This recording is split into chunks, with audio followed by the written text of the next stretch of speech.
Hello students, आज हम करने वाले हैं सीबीएसई क्लास 10th बोर्ड का क्वेश्चन नंबर 21। ठीक है ना। सो देखो, इस क्वेश्चन में क्या पूछा है कि name the type of chemical reaction in which calcium oxide reacts with water. मतलब आपको उस केमिकल रिएक्शन का नाम भी लिखना है कि कैल्शियम ऑक्साइड जब रिएक्ट करता है वाटर के साथ, एंड आपको बैलेंस्ड इक्वेशन भी लिखना है। याद रखना बच्चों, क्वेश्चन में अगर ना दिया हो तब भी आपको बैलेंस इक्वेशन लिखना है। ठीक है ना। अब नहीं लिखोगे आपके मार्क्स कट जाएंगे, ये बात मैं हमेशा बोलती हूँ। ये छोड़ के मत आना प्लीज़। ठीक है ना। चलो अब इस क्वेश्चन को देखते हैं।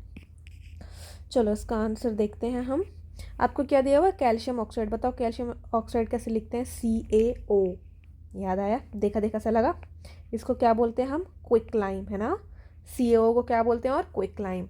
इसका हम रिएक्शन किसके साथ करवा रहे हैं? वाटर के साथ, है ना, H2O के साथ। ये क्या फॉर्म कर लेता है बताओ?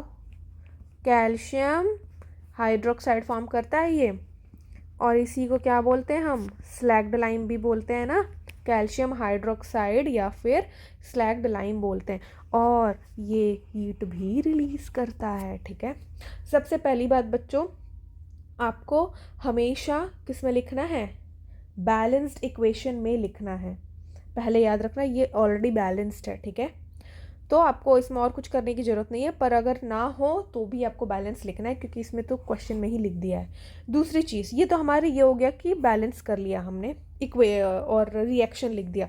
बट हमको कौन सा रिएक्शन है ये भी बताना है। तो आपको याद आया, आपने पढ़ा है कॉम्बिनेशन रिएक्शन। पढ़ा है? क्या पढ़ा है?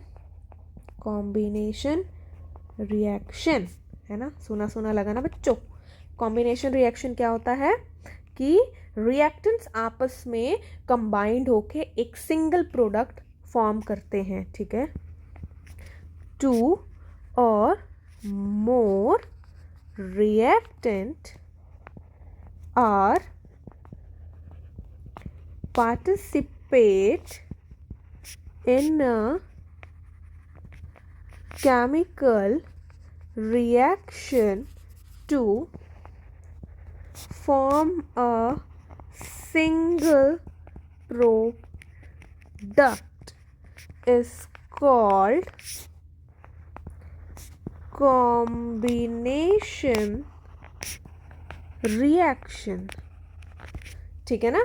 बात समझ आई आपको? देखो बच्चों, ये 2 मार्क्स का क्वेश्चन है ना। और अगर आपको पूरे मार्क्स चाहिए तो आपको रिएक्शन लिखना होगा, आपको बैलेंस्ड करना होगा, एंड आपसे पूछा है कौन सा रिएक्शन है तो आपको उसका नाम लिख के एक लाइन के डिफाइन लिखनी पड़ेगी, तो ही आपको ये टोटल पे 2 मार्क्स मिलेगा। ठीक है ना। ज़रूरी नहीं आप इतना बड़ा डिफाइन लिखो, आप कॉम्बिनेशन के आगे ये भी लिख सकते हो कि 2 और मोर रिएक्टेंट एक साथ रिएक्ट करके एक सिंगल प्रोडक्ट बनाते हैं। बट आप इतना लिखो ताकि आपको प्रॉपर मार्क्स मिले। ओके, आई होप आपको समझ आ गया होगा। Thank you. Like, share and subscribe for more.